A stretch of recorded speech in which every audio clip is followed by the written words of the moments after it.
제4회 국무회의입니다. 대통령께서 개선언과 함께 모두 말씀을 하시겠습니다. 네, 제4회 국무회의를 시작하겠습니다.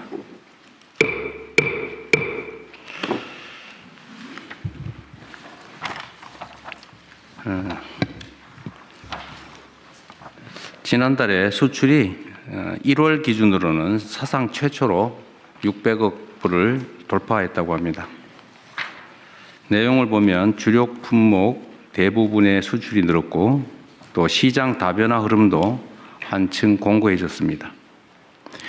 이러한 지표 개선이 실제 우리 국민들의 삶을 변화시키는, 그리고 국민들이 체감할 수 있는 변화로 이어지기 위해서는 대기업, 수도권, 경력자 중심의 전통적인 시스템을 넘어서는 전략이 필요합니다. 더군다나 인공지능 대전환 가속화에 따라 경제 성과는 더욱 소수에 집중되고 일자리도 구조적으로 줄어들 수밖에 없습니다. 보다 많은 국민들께서 자유롭게 도전하고 또 혁신의 문을 두드릴 수 있도록 경제 체질을 완전히 바꿔 성장의 깊이와 폭을 넓혀야 할 때입니다. 이를 위해서는 누구나 아이디어만 있으면 창업할 수 있도록 창업의 문턱을 낮추고 파격적인 제도 혁신 그리고 자금 지원이 있어야 되겠습니다. 특히 창업 관련 규제 전반을 제로 베이스 차원에서 손볼 필요가 있습니다. 인공지능 시대에는 도전과 실패를 성공의 밑거름으로 삼는 사회가 현재의 위기를 넘어 더 큰 번영의 기회를 누릴 수 있습니다. 누구나 쉽게 창업에 도전하고 또 성공할 수 있는 창업 중심 국가로의 대전환에 정부 역량을 총 집중해야 되겠습니다. 날씨도 춥고 또 여러 가지 환경들도 어렵습니다. 이런 상황에서 어려운 이웃들에게 따뜻한 온기를 전하기 위한 희망 2026 나눔 캠페인 결과 사상 최초로 5천억 원이 넘는 금액이 모금됐습니다. 놀라운 일입니다. 이렇게 어려울 때 이렇게 많은 분들이 또 많이 모금에 참여해 주었다는 사실이 우리 사회에 새로운 희망을 보여준다고 보여집니다. 동참해 주신 많은 국민 여러분께 깊이 감사하다는 말씀을 드립니다. 복지 사각지대에 놓인 국민들을 지원하기 위한 그냥 드림 사업도 현장에서 상당한 호응을 얻고 있습니다. 혹시 그냥 드림 사업이 뭔지 모르시는 우리 국민들이 계실 것 같아서 간단히 말씀을 드리면 누구나 언제든지 최소한의 먹거리는 제공해 드린다, 그런 뜻입니다. 이 정책을 이제 구성하게 된 계기는 사실 배가 고파서 계란 한 판 훔쳤다가 구속된 사람들 이야기여서 그 단순한 한 끼 떼거리가 없어서 이 범죄를 저지르고 또 그에 따라서 뭐 수사를 하고 구속을 하고 관리를 하는 이 엄청난 비용을 왜 들여야 되느냐. 그냥 계란 한 판 훔치는 대신에 한 끼 때울 수 있도록 우리가 음식물 제공을 하면 이런 사회적 낭비도 줄이고 또 불필요하게 누군가 처벌받는 그런 어려운 상황도 막을 수 있다는 생각에서 아무나 2만 원 정도 범위 내에서 식사할 수 있도록, 먹을 수 있도록 음식물을 그냥 제공하는 사업입니다.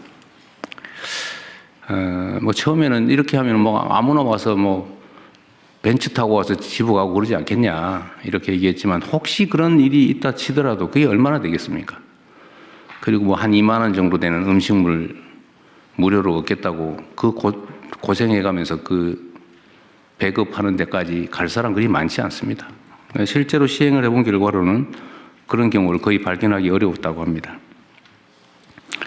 본인들 직접 어려움을 겪는 당사자뿐만이 아니라 혹시 주변에 그런 분들이 계시면 지금은 전국에 150군데가 넘는 곳이 이런 사업을 하고 있기 때문에 최소한 굶지 않도록 음식물을 제공하는 그런 그냥 드림 센터가 있으니까 주변에 이런 시설 정책을 이용할 수 있도록 많이 알려주시기 바랍니다.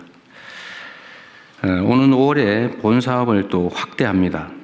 그 전까지 혹이라도 있는 미비점을 신속하게 보완하고 사업소 확대 또한 적극적으로 검토 시행해 주시기 바랍니다. 희망은 나눌수록 커지고 연대는 실천할 때 더 단단해진다고 합니다.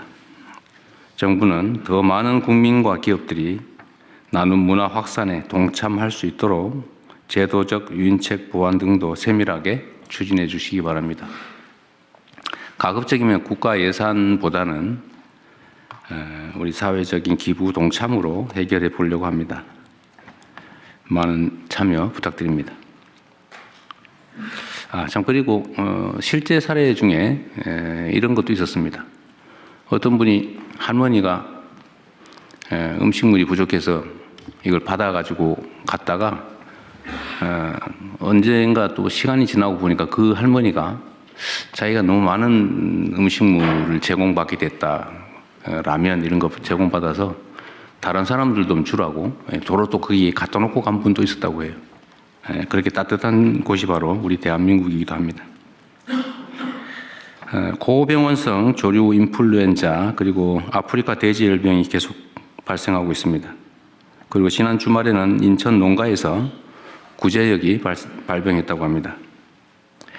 방역당국은 가축 전염병 확산 차단에 가용한 수단을 모두 동원하고 정부의 방역 대책에 적극 협력한 농가들이 피해가 확대되지 않도록 피해 보상이 가능하도록 잘 챙겨주시기 바랍니다. 그리고 이 현장에서 방역 공무원들이 참 고생을 많이 합니다. 이 방역 공무원들의 안전에도 신경 써주시고 이들이 그 고통에 대해서 그 고생에 대해서도 보상받을 수 있도록 잘 챙겨주시면 좋겠습니다. 곧 설 명절이 다가오기 때문에 물가 안정에 총력을 기울여야 합니다. 정부는 주요 성수품 공급 확대와 농축산물 할인 지원 강화 등을 포함해서 적극적이고 선제적인 장바구니 물가 대책을 빠르게 집행해 주시기 바랍니다. 네, 이상입니다. 이후 회의는 국무총리께서 진행해 주시겠습니다. 네, 저도 한 말씀만 그러시죠. 드리고 시작하겠습니다. 강화군 색동원 성추행 진상규명과 피해자 보호를 지시했습니다. 10년 이상 정부, 지자체, 관련 기관 어디서도 걸러내지 못했다는 것이 충격입니다. 신속한 수사를 챙기고 사회적 약자 이용시설 전체에 대한 점검 작업에 들어가겠습니다. 기술 유출 혐의로 원자력 안전기술원 전직 원장이 기소되고 방첩사의 민간인 사찰 흔적이 발견되고 구시대적인 간부 모시는 날이 지자체 등에서 여전하다는 보도가 나왔습니다. 이러한 구조적 개인적 문제점을 원천 근절하기 위해서 총력을 다하겠습니다. 부동산 정책도 비리 근절도 공직기강도 한다면 하는 대통령이고 정부이고 총리라는 것을 확실하게 보이겠습니다. 올 중반으로 예정되어 있는 업무 보고가 성과 보고가 될 수 있도록 각 부처의 핵심 과제를 직접 챙기는 군기반장 역할을 올해는 하겠습니다. 이런 각오와 방향을 대통령님께도 말씀드린 바 있습니다. 모든 정부 관계자들도 긴장하고 명심하고 새로 시작하는 각오로 해주시기 바랍니다. 현안 토의를 먼저 진행하겠습니다. 네, 현황 토의 전에 제가 한두 가지만 좀 말씀드리고 시작하도록 하겠습니다. 오늘 다시 이제 주가가 5,000포인트를 회복한 것 같습니다. 근데 참 안타깝게도 우리 사회의 환경이 개선되면 다 축하하고 격려하고 또 더 잘 되도록 힘을 합치는 게 저는 우리 공동체 인지상정이라고 생각하는데 주가 폭락하니까 좋아하는 사람들이 있어요. 왜 그러는지 잘 모르겠습니다. 그리고 주가는 올리려 그러면서 왜 집값은 누르냐 뭐 이런 얘기도 있어요. 주가와 집값은 좀 다릅니다. 주가는 기업 활동에 도움이 되죠. 또 주가 올랐다고 누가 피해보는 사람 없습니다. 집값은 집값이 오르면 이게 투자 자산이 집값에 또 부동산에 매여가지고 생산적 영역에 사용되지가 못해서 그 사회 경제 구조가 왜곡됩니다. 또 집값이 부당하게 오르면 집 없는 사람들이 너무 고통스러워지죠. 그 자원 배분이 또 왜곡됩니다. 그 집값과 주가를 같은 선상에 놓고 판단하면 안 된다.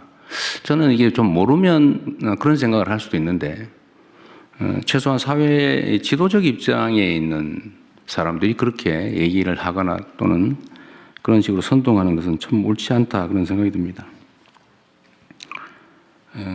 그리고 제가 조금 전에 어디 보니까 우리 곽이 부총리께서 저기 일 열심히 잘하는 직원들 포상했다는 게 어디 돌아다니대요?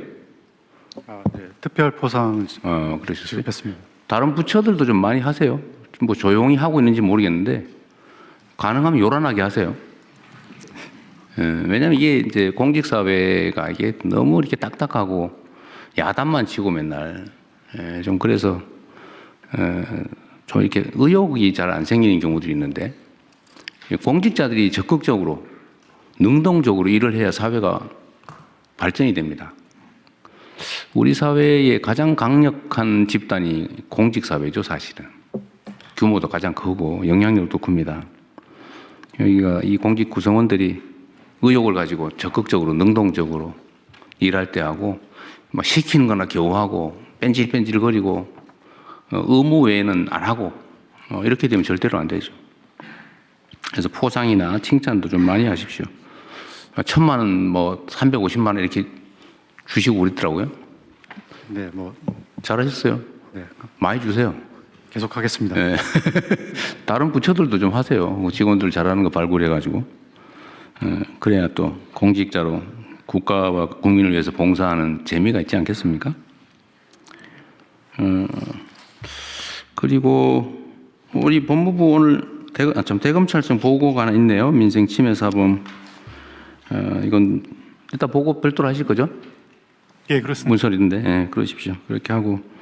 하여튼 요새 대한민국 물가가 전 세계에서 가장 높은 축에 속하는데 뭐 여러 가지 이유가 있겠지만 뭐 부동산도 한 원인이겠고 또 하나는 이게 독과점적 지위를 남용해가지고 그 과도하게 높이 가격을 책정하는 것도 한 원인인 것 같아요. 똑같은 조건에서 외국보다 우리나라가 훨씬 더 비싼 건 이해하기 어렵죠. 그런데 이게 검찰이 어쨌든 민생사범 단속을 잘 해가지고 상당한 성과를 냈는데 정말 잘하셨습니다. 이게 원래 할 일이고 또 역량도 있는 조직인데 앞으로도 이런 민생사범 단속은 좀 철저히 해주시기 바라고요. 좀 이따 보고할 때 한꺼번에 얘기하도록 하겠습니다. 네, 그 준비된 안건 토의 시작하시죠. 네. 연명 의료 결정 제도 개선 및 활성화 방안 보건복지부 장관께서 발제해 주시기 바랍니다. 네, 복지부 장관입니다. 연명의료 결정제도 개선 및 활성화 방안에 대해서 보고드리겠습니다. 보고 배경입니다. 2018년 연명의료 결정법 시행 이후 연명의료를 받고 싶지 않다는 비율은 77%까지 높아지고 있으나 실제 연명의료를 시행하지 않거나 중단한 환자는 전체 사망자의 19.5% 수준입니다. 보건복지부는 생애 말기 존엄한 삶을 위해 연명의료 결정제도를 활성화하고 생애 말기 돌봄 체계를 구축하고자 합니다. 문제점입니다. 먼저 죽음에 대한 논의를 기피하는 문화, 연명의료의 상담과 정보 접근성의 제약으로 연명의료에 대해 사전에 충분히 고민하기 어려운 여건입니다. 사전 의향서가 있어도 연명의료를 중단, 유보할 수 있는 임종 과정에 대한 판단이 어렵고 수행 가능한 의료기관이 부족합니다. 연명의료 중단 이후에 선택할 수 있는 생애 말기 돌봄 서비스가 부족한 실정입니다. 말기 암 환자의 호스피스 이용률은 27.2%입니다. 다음은 개선 방안입니다. 먼저 연명의료에 대한 사전 의향 결정을 통해 웰다잉에 대해 미리 숙고하는 문화를 확산하겠습니다. 사전 의향서 등록 기관을 확대하고 환자의 가치관을 반영하도록 사전 의향서의 서식을 개편하겠습니다. 연명의료 결정을 포함한 웰다잉에 대해 준비해야 할 사항에 대한 포괄적인 홍보를 강화하겠습니다. 둘째, 연명의료 결정이 존중되는 기반을 확충하겠습니다. 연명의료 계획서 작성하는 시기를 현재의 말기 시점에서 말기가 예견되는 시점으로 확대하고 연명의료, 생애 말기 돌봄 등에 대한 표준 상담 프로세스를 보급하고 상담 활성화 지원 방안을 마련하겠습니다. 현재 임종기로 한정되어 있는 연명의료 유보 중단 가능 시기에 대해 사회적 합의를 거쳐서 적용 범위를 말기까지 확대하고 구체적인 기준을 마련하겠습니다. 무연고자와 고립 단절 노인 등에 대한 연명의료 결정을 위해 법령 보완 방안을 마련하고 연명의료 수행 의료기관도 확대하겠습니다. 셋째, 연명의료 결정 이후 존엄한 생애 말기와 임종 지원을 위한 체계를 구축하겠습니다. 의료기관 호스피스를 확충하고 말기 환자에게 적용할 수 있는 표준진료 가이드라인을 보급하겠습니다. 요양시설에서는 임종 돌봄에 대한 계약의사의 역할을 강화하고 종사자 교육, 임종실 설치를 확대하겠습니다. 가정형 호스피스, 재택의료센터 등을 확충하고 통합돌봄과 연계하여 재가 임종 방안을 마련하겠습니다. 또한 자택 임종 시에 사망을 확인하는 절차에 대해 관계부처와 협의하여 개선 방안을 마련하고 생애 말기 돌봄 서비스에 대한 통합적이고 체계적인 정보 제공을 강화하겠습니다. 향후 계획입니다. 웰다잉에 대해 숙고하는 문화를 확산하기 위해 공공기관, 유관단체 등과 협업하여 웰다잉 문화와 관련 제도에 대한 통합적이고 체계적인 정보 제공과 상담, 연계를 추진하겠습니다. 전문가, 국민이 참여하는 공론화를 통해 제도를 개선하고 생애 말기 돌봄 서비스 확대를 위한 거버넌스도 강화하겠습니다. 이상 보고를 마치겠습니다. 네, 다른 부처들 의견 있으면 말씀하시고요. 예, 법제처장입니다. 네. 지금 사전 연명 의료 의향서를 등록할 수 있는 기관이 현행법 11조에 보면은 보건소뿐만 아니라 공공기관까지도 포함이 되어 있습니다. 근데 그 공공기관 이외에 주변에서 쉽게 접근할 수 있는 주민센터 같은 곳으로도 확대하는 게 연명의료의향 등록을 활성화하는 길이 아닌가 싶고요. 한 가지 더 말씀드리면 자택 사망 병원에서 연명 치료를 하지 않으면 호스피스 시설에 들어가거나 자택이 있어야 되는데 호스피스 시설은 굉장히 제한돼 있고 결국 자택에서 사망을 해야 되는데 자택에서 사망할 경우에는 이 경찰에서는 변사 사건으로 일단은 봅니다.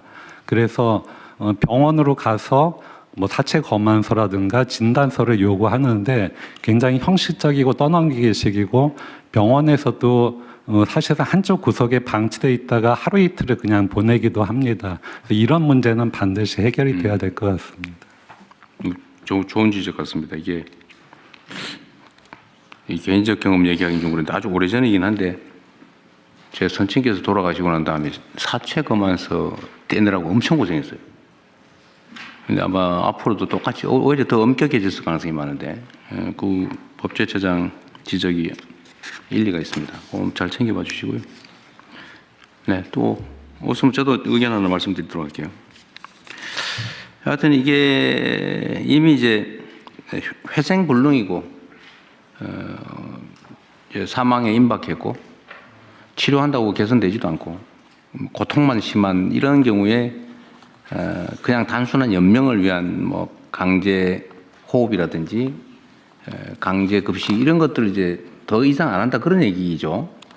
그걸 안 하겠다라고 본인이 네. 의사표명을 하면 그런 연명 치료를 안 하는 호흡기를 떼는 그런 조치를 하도록 허용한다 그 말이죠. 연명 의료를 시작하지 않거나 중단하겠다라는 겁니다. 근데 지금 현재 어쨌든 개인적으로도 고통스러운 일이기도 한데 떠날 때 깔끔하게 이렇게 좀 하고 싶은데 그걸 막 지연시켜서 고통스럽다 가족도 본인도 그런 문제인데 좀 그렇긴 하지만 이게 건강보험료 지출도 그 피보험자의 이제 일생을 기준으로 하면 나이 들어서 사망 직전 치료비가 엄청나게 들어가고 그 중에서도 임종 직전이 더 압도적으로 많이 들고 그런다고 하더라고요. 비율이 얼마 정도 됩니까 혹시?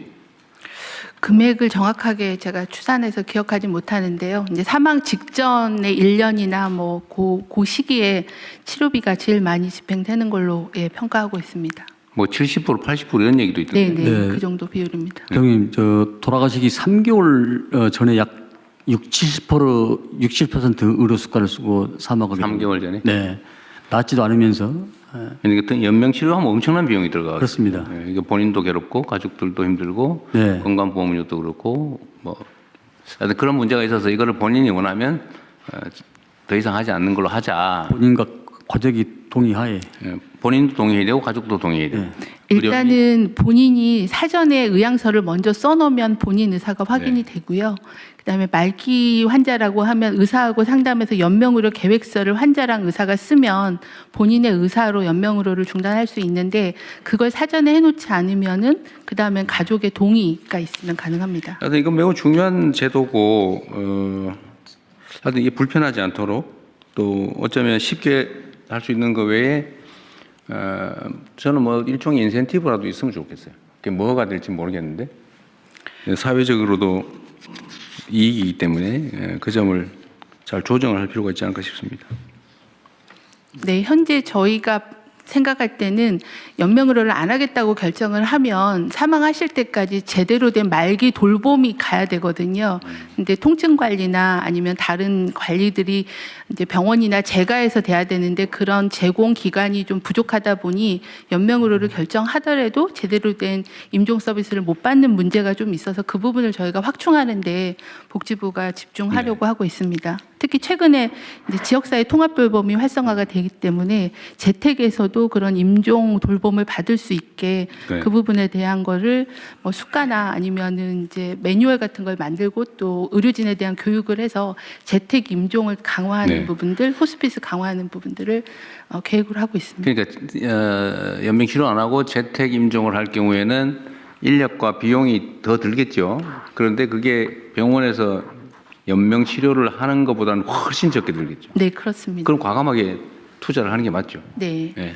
그렇게 하십시오. 기획을 좀 해서. 네, 추가적 의견 없으시면 이상으로 토의를 마치고요. 해당 사안에 대해서는 다음 부처 보고를 하겠습니다. 다주택자 양도소득세 중과 유예 종료 및 보완 방안을 재정경제부 장관께서 보고해 주시기 바랍니다. 예, 다주택자 양도소득세 중과 유예 종료 및 보완 방안에 대해서 보고를 드리겠습니다. 다주택자가 보유한 조정 대상 지역의 주택 양도 시에 현재는 이제 기본 세율에다가 2주택자는 20% 포인트를 더 올리고, 그다음 3주택자 이상은 30% 포인트를 올리는 그런 제도를 운영하고 있습니다. 그러나 이 제도가 2022년 5월 9일부터 해서 금년 5월 9일까지 4년간 중과 유예를 한시적으로 유예하고 있습니다.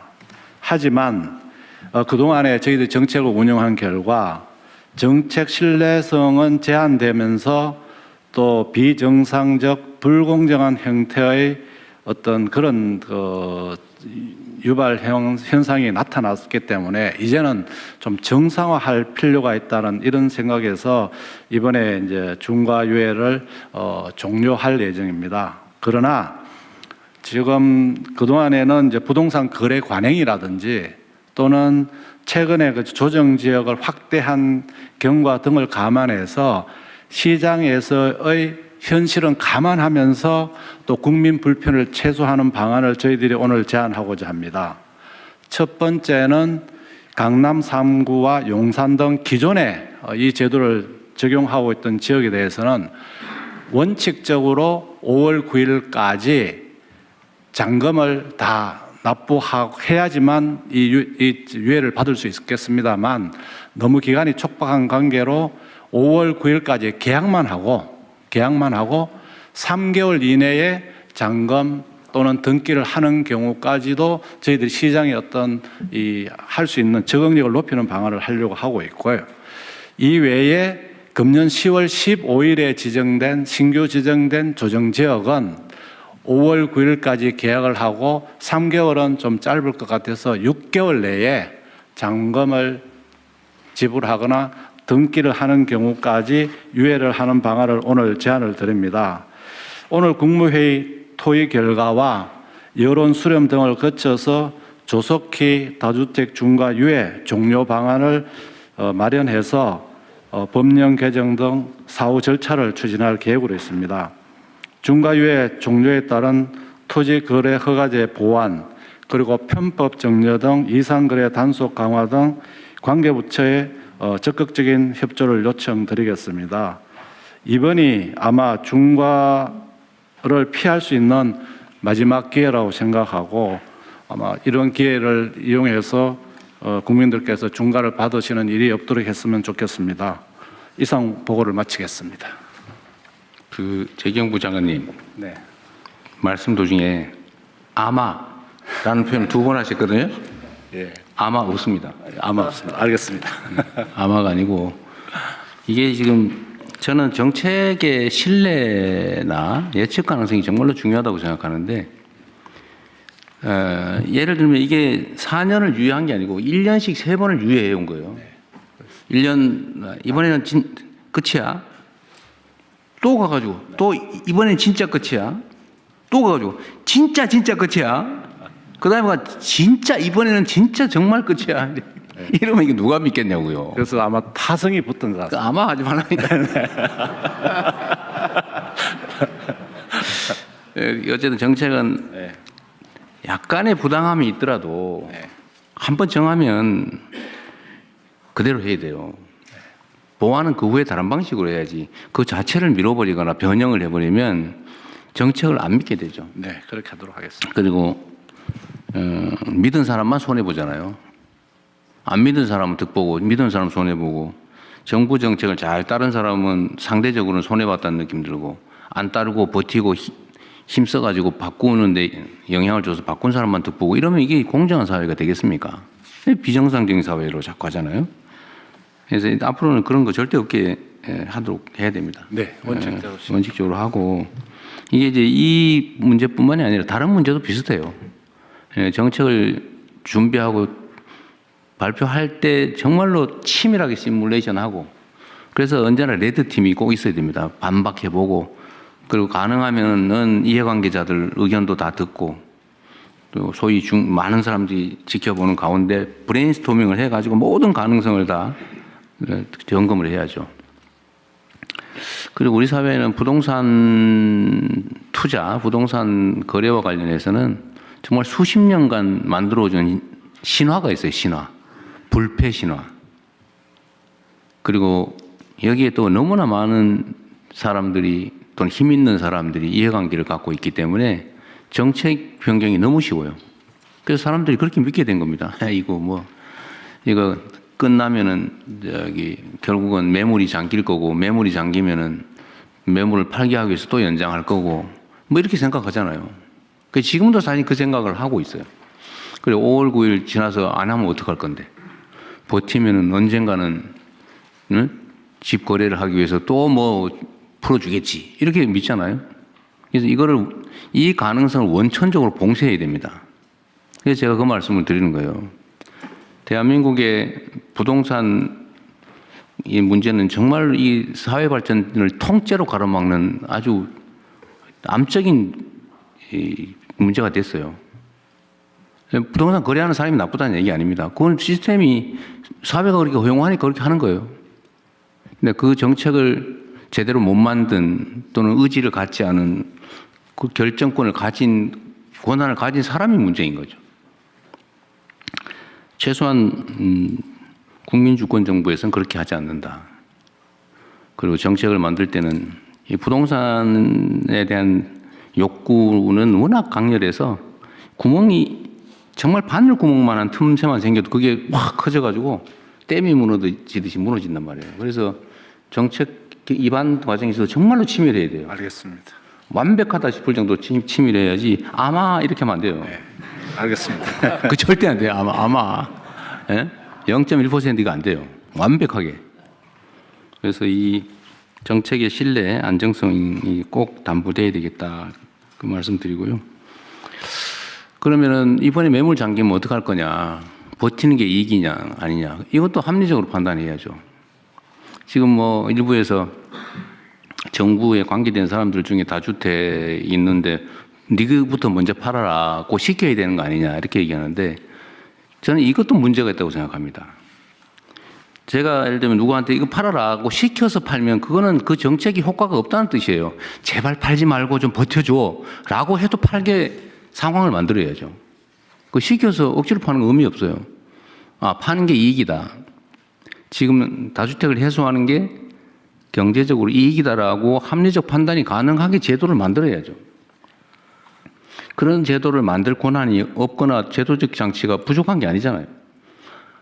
할 거냐 말 거냐만 남는 거지 얼마든지 할 수 있지 않습니까? 다만 이제 정치적인 정무적인 문제가 남겠죠. 그런데 대한민국에서 이 부동산 투기, 부동산 불로소득 공화국이라고 하는 것을 시정하는 것만큼 중요한 국가적 과제가 어디 있겠습니까? 그 이번에 안 하면 완전히 잃어버린 20년 뭐 이렇게 돼가지고 나라가 정말 심각한 위기에 처할 때, 즉 풍선이 터질 때까지는 그냥 그대로 쭉 달려갈 가능성이 높아요. 지금이라도 막아야죠. 그래야 피해가 최소화됩니다. 지금 단계에 할 수 있는 최선을 다하는 거고, 버티는 게 손해인 걸 설계를 해야죠. 네. 그거 할 수 있잖아요, 그죠? 네. 지금 규칙 따라서 하는 게 현실적으로 이익이라는 객관적인 믿음을 만들어야죠. 네. 그래서 이번에 또 했더니 또 안 되더라 이러면 이 앞으로 남은 4년 몇 개월 이 국정을 이끌 수가 없습니다. 그래서 반드시 이번에는 완벽하게 합리적으로 공정하게 제도를 설계하고 집행을 하도록 준비를 하시기 바랍니다. 네. 그리고 5월 9일까지 어쨌든 만료를 하는데 계약한 원래는 잔금까지 내야 되는 거긴 하지만 5월 9일을 양보할 수는 없고 네. 5월 9일로 하는데 다만 시간이 너무 짧고 네. 정부에서 이렇게 앞으로 뭐 또 연장하겠지라고 이렇게 부당한 믿음을 갖게 하는데 책임이 있습니다. 이때까지 계속 그랬으니까요. 앞으로도 연장할 가능성이 있다고 믿게 만든 정부가 잘못이 있으니 이번에 한해서 계약한 거는 인정해 주자. 그때까지. 네. 그리고 기존의 것은 3개월. 그러니까 8월 9일까지.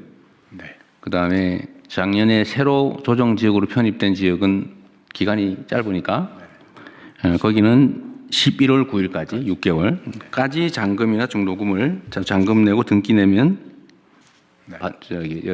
면제 중과세 면제해 준다. 어쨌든 그렇게 하시고요. 앞으로는 아마는 없다. 네. 확실하게. 확실하게. 들어가자. 네. 알겠습니다. 그리고 이 과정에서도 어쨌든 5월 9일까지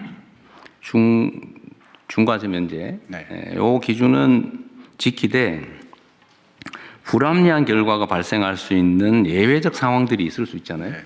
어쨌든 그 문제도 일부 검토를 좀 하도록 하시고요. 또 이런 것도 있죠. 버틸 수 있게 그럼 언젠가는 뭐 정권 교체를 한번 기다려보자 이런 것도 있을 수 있어요. 실제로 그럴 수 있습니다. 근데 그게 불가능하게 만들어야지. 근데 뭐 세금 얘기를 지금 하는 건 부적절하니까 하지 말고 어쨌든 할 수 있는 방법은 다 찾는다. 그 세입자 문제 때문에 골치 아픈가 봐요.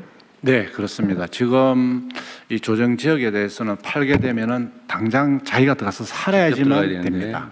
그런데 세입자가 있는 경우에는 이 세입자가 있게 되면 당장 들어가서 살 수 없게 됩니다. 그래서 그런 부분도 지금 살고 있는 세입자의 임대 기간까지는 뭐 예외적으로 한다든지 해서 그 이유는 반드시 들어가게. 어쨌든 5월 9일까지고 네. 무조건 5월 네, 9일까지인데 세입자들이 6개월 안에 못 나갈 상황 또는 3개월, 6개월 안에 못 나갈 상황 그런 경우에 대한 보완 방안. 대안은 한번 검토를 해보시죠. 네, 그렇게 하겠습니다. 그러나 5월 9일은 변하지 않는다. 네. 네. 5월 9일은 확실하게 지키겠습니다. 네, 확실하게. 아마 바뀌는 일은 없을 것이다. 알겠습니다. 네. 또 추가할 거 혹시 있으신가요? 네, 다른 의견 없으시면 재경부 장관께서 보고에서 제안하신 내용에 그렇죠. 저 하나 물어볼게요. 이게 제가 지금 이제 며칠 사이에 한 하루 이틀 사이에 또 바뀌긴 했는데 처음에는 이제 일부 보도상으로는 뭐 대통령이 저거 얘기해봤자 뭐 매물도 나오는 거 없고 막 저 분명히 매물 잠길 거고 이번에는 또 연장을 해야 된다. 뭐 저 다주택자들의 저 눈물은 어떻게 할 거냐. 뭐 이런 해괴한 얘기들이 있었는데 어제 정도부터 그 현장에 매물이 많이 나왔다는 보도들이 나오기 시작했어요. 보도가 제가 알기로는 그 이전에 이미 사실 매물들이 많이 나왔거든요. 그 통계청이나 아니면 어디서 뭐 자료 수집하는 데서 이 매물 증가하는 거 이런 거 통계들 있나요? 거래 통계는 있을 수 있는데. 예, 있습니다. 그래서 한번 얘기해 보실래요? 어떻게 변화되고 있는지? 그러니까 현재 그 이번에 그 서울 전체적으로 매물이 좀 줄긴 했는데요. 강남 3구하고 용산 쪽에서는 전체 평균 대비 11.74%가 매물이 늘어났다고 보고되고 있고요. 평시보다 11.74%가 74%예요. 늘어났다. 예, 송파가 15% 상향이 되고요. 15%나 늘어났다고. 예, 용산은 4.19로 해서 좀 낮고 그렇습니다. 용산하고 강남 3구가 매물이 늘었다는 건 굉장히 중요한 포인트입니다. 10몇 %, 두 자릿수로 늘었다 매물이. 네, 앞으로 더 늘어나겠죠. 그럴 거로 저희 그래서 추세적으로 늘어나는 것도 더 늘어나고 있잖아요, 그죠? 네, 오늘 이 국무회의를 기점으로 좀 더 늘어나겠죠. 네, 저 대통령님, 행안부 장관입니다. 제가 이 검토를 해보다 보니까요, 이게 왜 5월 9일이냐? 네. 왜 5월 9일? 네네. 지난 정부가 시작한 날입니다. 이게 5월 30일인가 31일 날 시행령 개정을 했는데 소급해서 5월 9일부터 적용을 한 겁니다. 그러니까 이게 일종의 그 정권 이 잡은 데 대한 기념품으로 다주택자들한테 선물을 준 이런 케이스입니다. 근데 이게 어떻게 가능하냐면 분명히 조세는 법률주의인데 법률로 정해야 되는데 다주택자에 대한 규정이 시행령에 규정이 되어 있습니다. 그러니까 다주택자에 대한 세율은 법에 정해 있는데 누구를 다주택자로 볼 것이냐라고 하는 게 시행령으로 정해져 있다 보니까 그거를 조정해서 시행령에서 일종의 감세를 한 겁니다. 그래서 이 시행령에 정해져 있는 다주택자 기준 명확한 그 규정을 법률로 옮기는 작업을 해주셨으면 좋겠습니다. 근데 뭐 이거 앞으로는 아예 그냥 시행령에 위임한 조항을 없애버리는 것도. 네, 그렇게 해서 법률로 정해버리는 게 좋겠습니다. 이번에 어차피 이 제도 전체 설계를 바꿀 거 아니에요? 바꿀 이번에는 때 감안해서 하시죠. 예, 대통령 이번에는 이게 시간이 좀 짧기 때문에 시행령으로 하고 이건 법으로 이제 또 이후에 그렇죠. 이거는 그냥 놔두면 5월 9일에 잔금까지 내야 되는데. 네네. 하여튼 아까 얘기했던 너무 짧은 상황에 해야 되기 때문에 시행령 보완은 그건 시행령을 할 수밖에 없겠네요. 네네, 그렇게 하겠습니다. 근데 제가 어제 밤에 우리 국무위원님들 아니면 뭐 부처장들도 이거 혹시 의견 있으면 준비하라고 했는데 준비된 분들 있으면 말씀하십시오. 다 하셨어요? 다 하신 모양이니? 네. 대통령 마지막으로요. 저기 보시면은 저 2번에 보시면은 토지 거래 허가제 구역에서는 허가 후 4개월로 되어 있습니다. 잔금 실거주 의무가 이게 그래서 저한테 또 어떤 분이 말씀하시기는 5월 9일 계약은 3개월이 아니고 4개월로 좀 해달라 이런 얘기도 있습니다. 그래서 시장의 목소리도 듣고 그래요? 저희들이 좀 3개월이냐 4개월이냐. 네네. 근데 토지 거래 허가제는 그 정도는 4개월이기 때문에 그런 것도 시장의 목소리 듣고 좀 조정하도록 하겠습니다. 그럼 처음부터 4개월 해줘요. 3개월이 왔어요. 예, 그래서 그렇지만 여기서 토론을 좀 네. 붙이려고 그러겠습니다. 그건 현실적인 필요를 고려해서 네. 적절하게 결정할 때 또 하면 되니까요. 네. 기대하십시오. 4개월이 될 수도 있다. 네. 국토부하고 협의하겠습니다. 네네.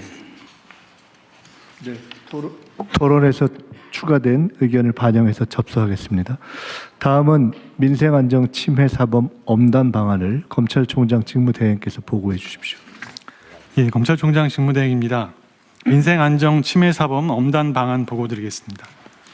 먼저 수사 성과입니다. 검찰은 25년 9월부터 5개월간 시장 질서를 교란하고 물가를 상승시켜 서민 경제를 위협하는 국민 생활필수품 담합 사건을 집중하여 수사하였습니다.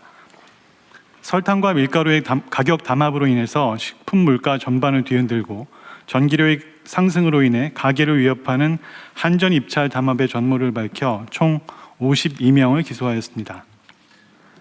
설탕 가격의 담합 규모는 약 3조 2,700억 원, 밀가루는 약 6조 원, 한전 입찰 담합은 약 6,700억 원의 규모에 달하는 사실을 규명하였습니다.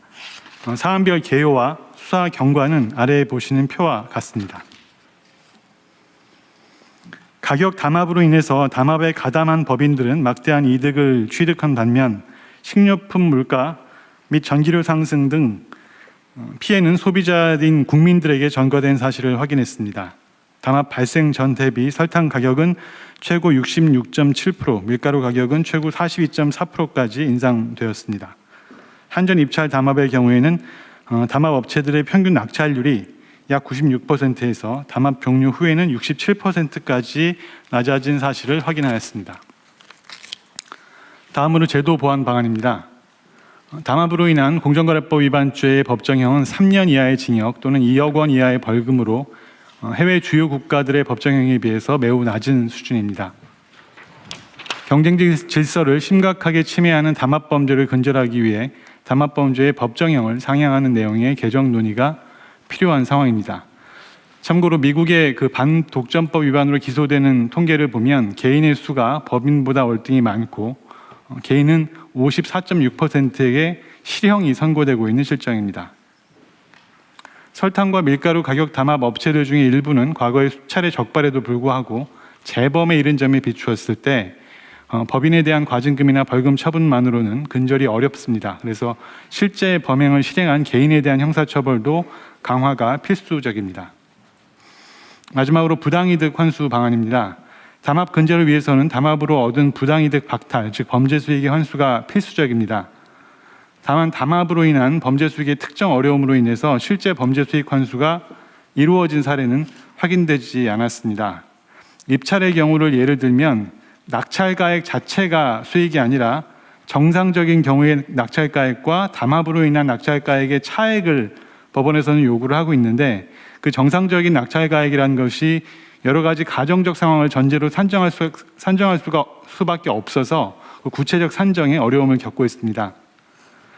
담합 행위로 인한 부당이득의 구체적인 산정 기준을 마련해서 적극적인 몰수 추징으로 범죄 수익을 철저히 환수하도록 하겠습니다. 이상 보고를 마치겠습니다. 이건 논의할 게 꽤 많은데요. 일단은 우리 공정거래위원회 아니 먼저 이거부터 하죠. 법정형을 상향하는 거는 법제처가 좀 준비를 하든지 해가지고 정부 입법으로 하든지. 공정거래위원회가 상향 그 준비해서 보고를 했습니다. 그럼 공정거래위원회가 지금 발표를 먼저 하실래요? 예. 준비한 게 있으면 어떻게 할지? 제 발표 자료가 여기 준비되어 있는지 모르겠는데 그 설탕 사건은 그 24년부터 공정위가 조사해 왔고 24년 말에 이제 공정위와 검찰에 그 자진 신고가 들어왔었고요. 공정위 조사는 지속돼서 25년 9월쯤에 이제 마무리 단계였고 그때 이제 검찰이 그 고발 요청을 했고 공정위 고발했고 그래서 이제 검찰 고발과 공정위 조사 마무리도 동시에 진행되고 있습니다. 공정위 심의는 2월 11일 날 있습니다. 밀가루 사건은 제가 취임한 후 첫 번째 직권조사 사건이고요. 10월부터 공정위 조사가 시작되었고 지금 조사 마무리 단계이고 검찰 고발 요청도 최근에 들어왔고요. 그래서 공정위 고발했고 검찰도 지금 조사하고 있고요. 그래서 밀가루는 3월 초쯤에 공정위 조사는 완료될 거고 심의는 한 그로부터 2개월에서 3개월 후에 진행될 예정입니다. 가스 절연 개폐 장치 같은 경우는 공정위 과징금 처분이 이미 25년 1월에 완료됐고요. 그래서 400억 조금 못 되는 과징금이 부과됐고 6개 법인이 24년 말에 고발되었고요. 지금 검찰 조사도 지금 진행되고 있습니다. 지금 그 관련 부당이익 환수를 위해서는 현행 그 담합은 관련 매출의 20%까지 그 과징금을 부과할 수 있습니다. 그래서 지금 현재 이런 과징금 상한을 20%에서 30%로 상향하는 공정거래법 개정안을 준비 중이고요. 그리고 실효성 있는 과징금 부과가 될 수 있도록 시행령과 과징금 고시 등을 통해서 상한에서 너무 낮아지지 않도록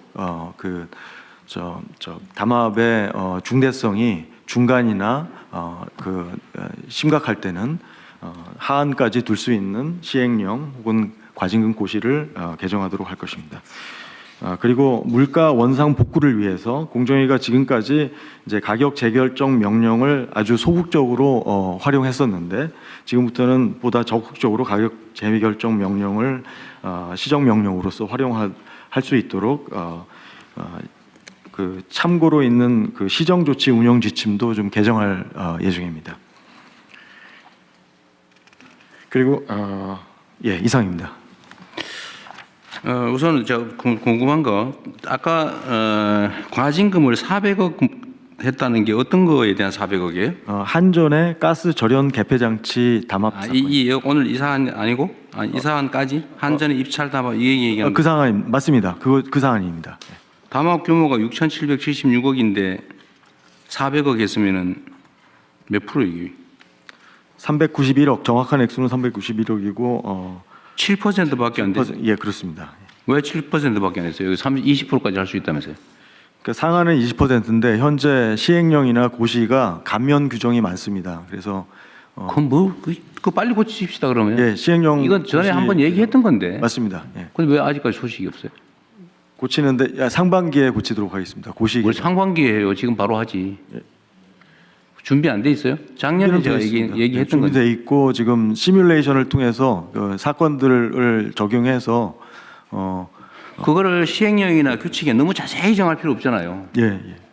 적정하게 정하고 처분이야 그 범위 안에서 하면 되는 거지. 그거를 미리 다 모든 가능한 경우를 시뮬레이션에서 하려니까 너무 힘든 거 아닙니까? 예, 그래도 최대한 신중하고 사회적 일단은 시행령 일단 너무 그 법률을 거의 뭐 무력화하다시피 너무 약하게 만들어 놓은 거 아니에요, 시행령을. 맞습니다. 예. 그 옛날에 그 시행령 누가 만들었는지 모르겠는데 그렇게 하면 안 되잖아요.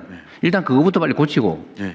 더 세부적인 게 필요하면 규칙, 처분 규칙 이런 걸로 정하고 그 안에서도 재량으로 사안별로 행정관청이 정하면 되는 거지. 그거 왜 시행령에다 자세히 최대한 빨리 고치게. 네, 최대한 빨리 하십시오. 그거 하고 이게 좀 납득이 안 되는데 두 번째로는 이 범죄 수익 몰수 추징하고 과징금은 병과가 가능한 거예요? 가능해요? 기본적으로 그러면 형사처벌도 하고 과징금도 하고 몰수도 하고? 예, 근데 그 사유로는 살펴볼 수는 있을 것 같습니다. 어느 한쪽에서 처벌받았을 때.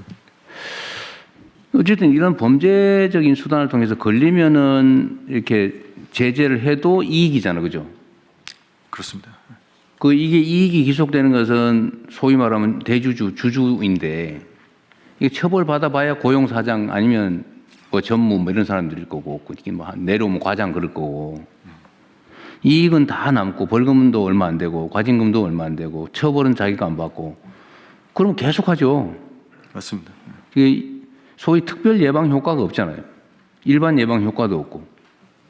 그래서 저 사례를 보고 이거 하다 우리 큰일 나겠다. 진짜 회사 망할지도 모르겠다. 이런 생각이 들어야 안 할 거 아니에요. 그게 일반 예방이죠. 예. 그걸 한번 저지른 사람이 다시 하면 이제 큰일 나겠다라고 해 다시 안 할 거 아닙니까? 근데 지금 재범도 많다는 거잖아요. 맞습니다. 제가 보기에도 재범할 것 같아요.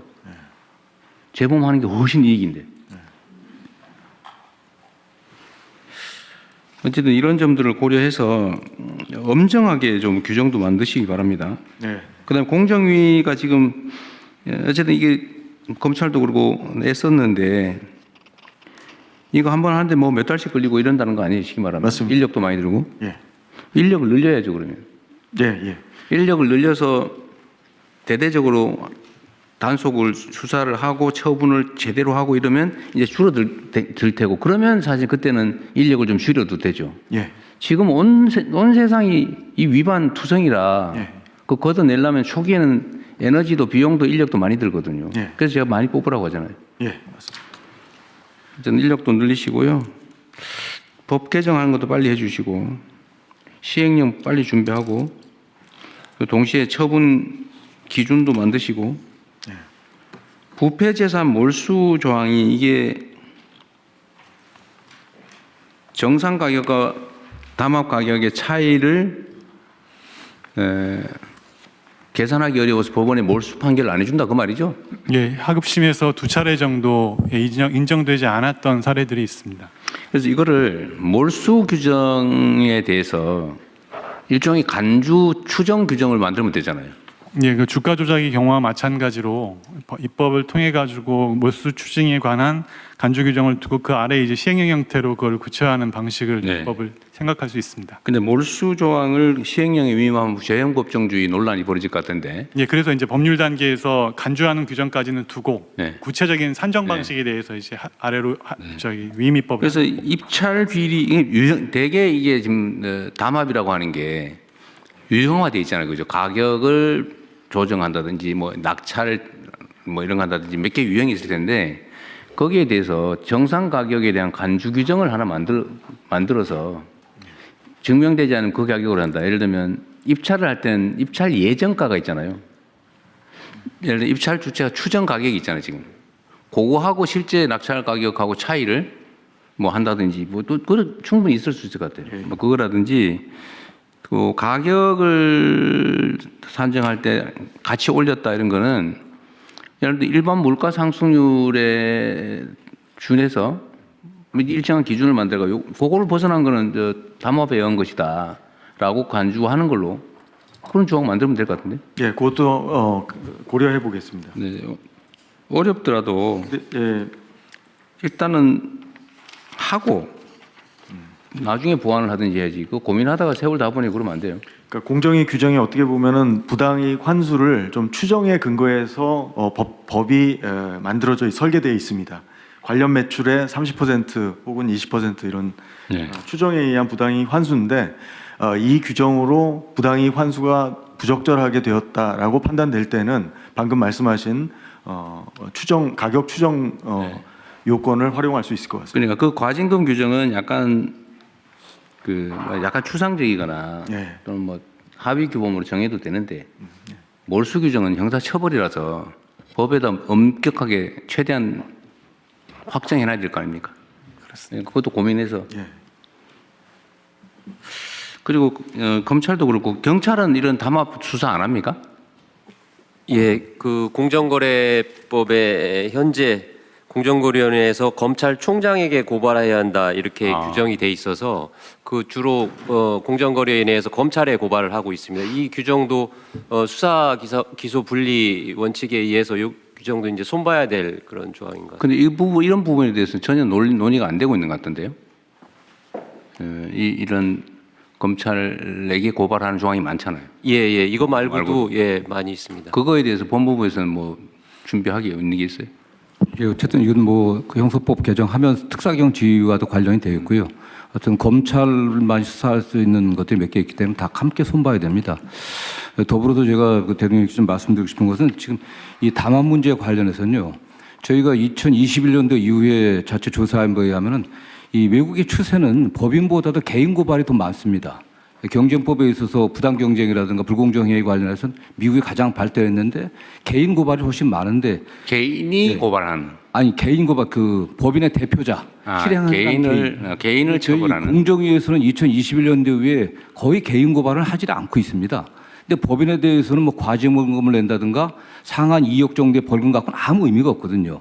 그렇기 때문에 거기에 이 행위를 한 개인들 뭐 그게 실제 오너가 아니라고 하더라도 대표자라든가 실행행위에 가담한 계획 모의한 자들을 처벌해야 되는데 그 처벌이 없습니다. 나중에 법인만 고발하고 나서 나중에 검찰에서 개인 고발해라 고발 요청해 보서는 그때나 고발하고 있거든요. 지금 뭐 그 다음에 가장 큰 게 뭐냐면 공정위에서 열심히 하고 있는데 2021년도 이후에 공정위 고발 사건 중에서 조사 기간만 보통 뭐 1년 반 내지 4년까지 걸리는 게 있습니다. 근데 이게 3년 이하 징역이기 때문에 공소시효가 5년입니다. 5년 다 돼 갖고 된 게 대부분입니다. 이 두 건도 마찬가지입니다. 그러니까 거의 다 넘어간다고 그냥 넘어간. 예, 제가 조금 보완해서 말씀드리면 맞아 말씀하시고 하십시오. 그래서 그 부분에서도 사건 기간이 굉장히 고질적으로 장기화되고 있다. 그다음에 공소시효 임박해갖고 고발하는 경우가 많다. 그렇게 있고요. 지금 뭐 공정위원장은 뭐 조사를 여기 나온 것처럼 담합이 지금 오랫동안 됐었는데 강제수사 이 표 보면 나오시죠. 강제수사 좀 보여주시면 게시일 중에서 수사 기간은 대개 뭐 얼마 되질 않습니다. 실제로 굉장히 급박해갖고 저희들이 수사를 했는데 이 자체 촉발하고 하는 게 이 리니언시 때문에 면책 조항이 있어갖고 다른 경쟁사에서 조그만 경쟁사에서 자체 제보를 검찰에 한 겁니다. 검찰에 같이 한 게 아니라. 그리고 나서 검찰에서 이 설탕 담합 같은 경우는 3번이나 고발을 하라고 요청을 한 겁니다. 그래서 이게 고발이 된 거기 때문에 이 과정에 있어서 정말 신속하게 처음부터 개인까지 같이 고발하고 그다음 처음부터 이게 경찰이라든 검찰이라든 간에 긴밀하게 협조하지는 안 됩니다. 워낙 이게 압수수색할 양들이 굉장히 방대하거든요. 그리고 조사해야 될 게 많기 때문에 그런 면에서 이 조사라든가 공정위 조사와 검찰이든 경찰이든 초기부터 협력 단계 그런 구조가 좀 만들어져야 됩니다. 현재 그게 없습니다. 예, 공정위원장. 예, 뭐 지금 검찰에서 적극적으로 개인 고발을 하게 된 것에 대해서 저는 뭐 잘했다고 판단하고요. 그리고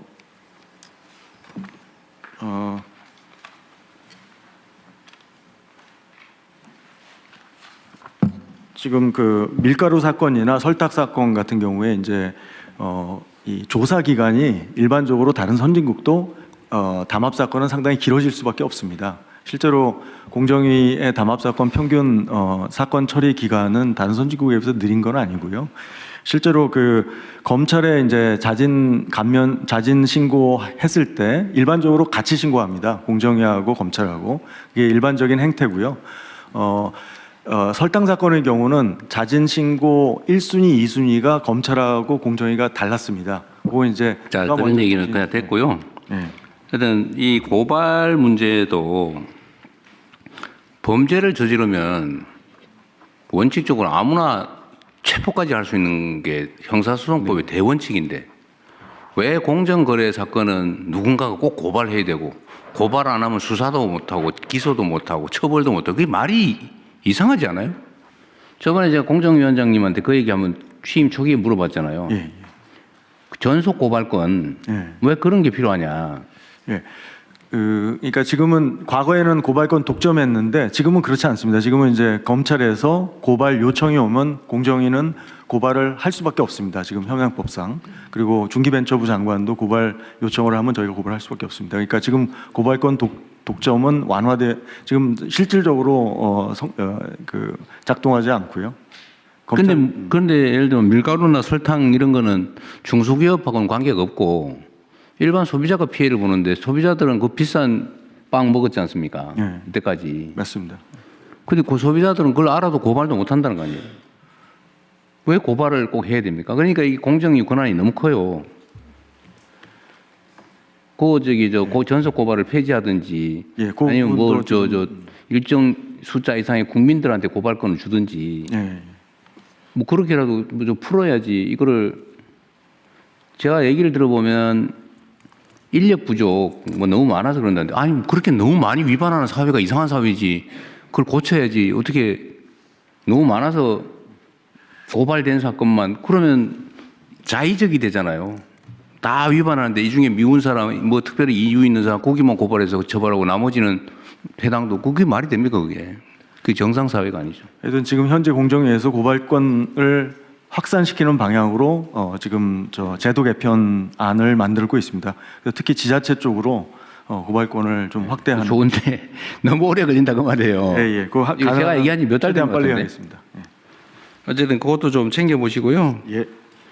이게 이 부분만이 아니고 이게 이런 게 너무 많아요. 이 권한을 가진 사람들이 자의적으로 누구는 봐주고 누구는 선별해서 하고 이렇게 하면 그 사회가 정상적인 사회가 아니잖아요. 그 권력 남용의 가능성도 커지고. 이게 업무보고 때 제기하셨던 문제인데요.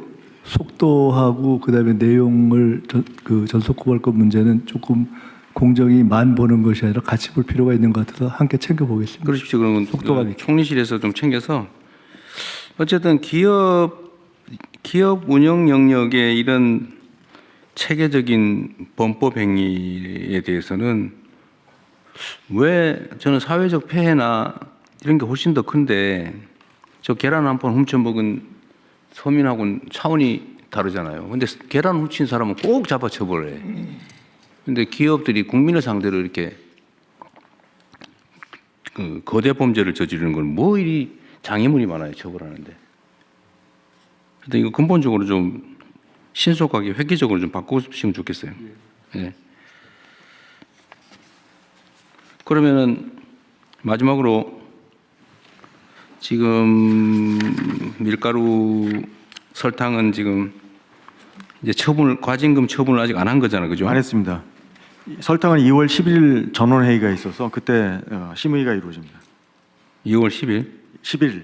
그동안에 시행령을 안 바꿔놨으니 옛날 시행령에 의해서 이것도 경미하게 결국 과징금 처분할 거 아닙니까?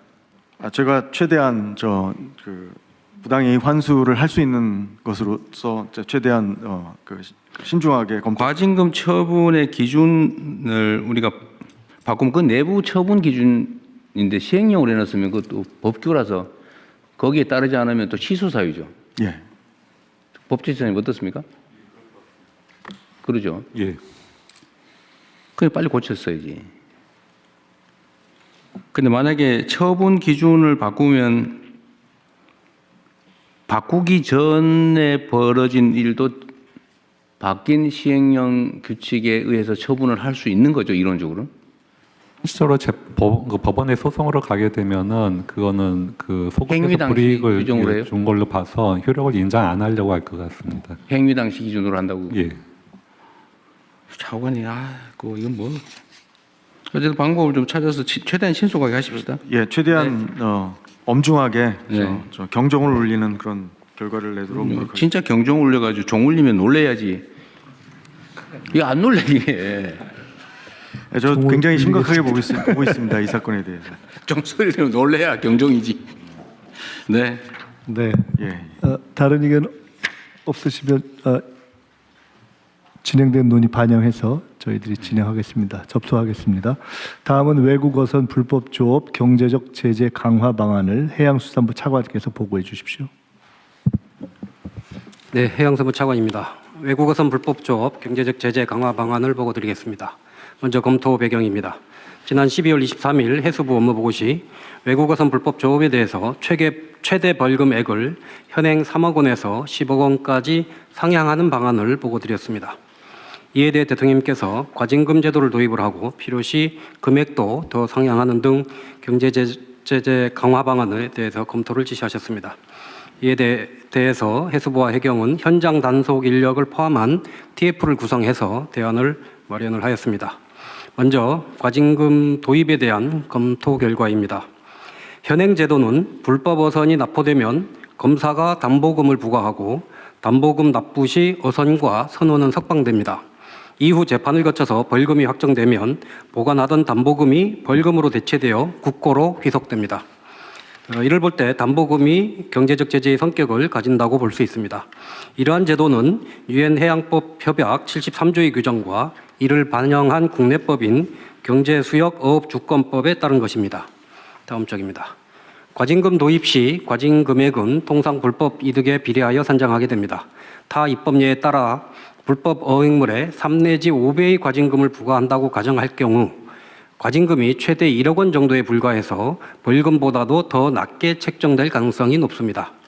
또한 설사 과징금을 부과한다 하더라도 국내에 거소와 재산이 없는 외국인 선주가 납부할 가능성도 낮습니다. 과징금 미납 시에는 납포된 어선을 몰수하고 있고 어선 몰수는 외국인 선주에게 어느 정도의 경제적 제재로 작용하기는 합니다만 우리 정부 입장에서는 몰수 어선의 공매 대금이 소액에 불과하여 부당이득 환수 효과가 미미합니다. 따라서 외국 어선에 대한 과징금 부과보다는 현행 제도인 벌금과 담보금을 상향하는 것이 경제적 제재로서 더욱 효과적이라고 판단하였습니다. 이에 따른 경제적 제재 강화 방안으로 벌금액을 3억 원에서 15억 원으로 대폭 상향 조정하겠습니다. 다음 쪽입니다. 법무부와 협조하여 담보금 부과 기준도 벌금에 맞추어 상향 조정하겠습니다. 또한 현재 어선 톤급에 따라 차등 부과되던 담보금을 톤급에 관계없이 최고 금액을 부과하는 방안을 적극 검토하겠습니다. 예를 들어 죄질이 가장 나쁜 유형이라고 할 수 있는 무허가 조업 어선에 대해서는 15억 원의 담보금을 부과하는 것입니다. 이와 병행하여 중국 내 처벌도 강화하겠습니다. 중대 위반 어선은 담보금 납부 시에도 중국 해경에 인계하여 중국에서도 처벌받게 하겠습니다. 향후 추진 일정입니다. 최고 벌금액을 3억 원에서 10억 원으로 상향하는 법률 개정안이 이미 발의되어 있습니다. 국회 논의 과정에서 이를 15억 원으로 상향토록 추진하겠습니다. 또한 벌금 상향 시 담보금 부과액도 상향토록 법무부, 외교부 등 관계기관과 적극 협의해 나가도록 하겠습니다. 이상입니다. 이게 지금 중국 불법어선 문제는 중국 당국이 무슨 방임을 하거나 조장을 하거나 그런 건 아니라는 거죠? 최근에 많이 줄었습니다. 물론 근절되고 있다고 보긴 어렵습니다만 지난 한 몇 년간 추이를 보면 이제 그러니까 이게 중국 정부의 무슨 암묵적 방침이나 방임에 의한 것은 아닌 것으로 보여진다 그 말이잖아요. 네, 저희들 그렇게 판단하고 있습니다. 실제로 뭐 그런 것 같은데 중국으로 넘기면 실제로 처벌한다는 거잖아요. 그렇습니다. 최근은 그렇게 하고 있습니다. 그런데 이게 벌금을 상한을 높이고 벌금 상한액에 해당되는 담보금을 내면 사람도 석방해 주는 거고 배는 응유하는 거죠. 배도 보내요. 담보금을 납부하면 배도 보내줍니다. 배도 보내. 예, 그게 국제해양법 협약. 실제로는 이제 뭐 벌금을 내든 말든 되돌아보지 않는 거잖아요, 그죠? 그러니까 실제로는 담보금만큼 벌금이 선고되고 그럼 몰수되고 이제 종결하는 거죠. 그렇습니다. 그래서 그걸 15억으로 올린다. 뭐 그건 뭐 그렇게 하시면 될 것 같고 담보금을 올리기 위해서는 어떤 조치가 필요해요? 그건 담보금이라고 하는 건 어디에 근거한 제도예요? 그거를 시행하는 과정에서 담보금이라는 것도 그것도 법을 고쳐야 되는 거 아닌가요? 대통령님 오른쪽입니다. 해양경찰 직무대행 말씀드리겠습니다. 일단 그 이지어업법에 벌금을 상한을 해놔야 됩니다. 그러니까 그건 해야 되는데 담보금 상향은 지금 말이 없어서 그거 법적 조치 없이도 법 개정 없이도 그냥 15억으로 벌금만 아닙니다. 개정하면 담보금은 15억을 할 수 있는 거예요? 담보금은 그 법적 성격이 벌금에 해당됩니다. 그래서 이 제도는 이지어업법에 벌금액을 상한을 해주면 그 상한에 맞게끔 해양경찰이 대검하고 협의를 합니다. 그래서 담보금 기준을 정해 놓습니다, 이게. 근데 담보금 기준을 정하는 근거가 법이냐, 뭐 규칙이냐, 내부 방침이냐. 이건 대검 내규로 돼 있는데요. 이 내규라는 거는 이제 대검하고 또 법원하고 이렇게 협의를 해서 그러니까 해경에서 담보금을 이제 벌금이 3억인데요.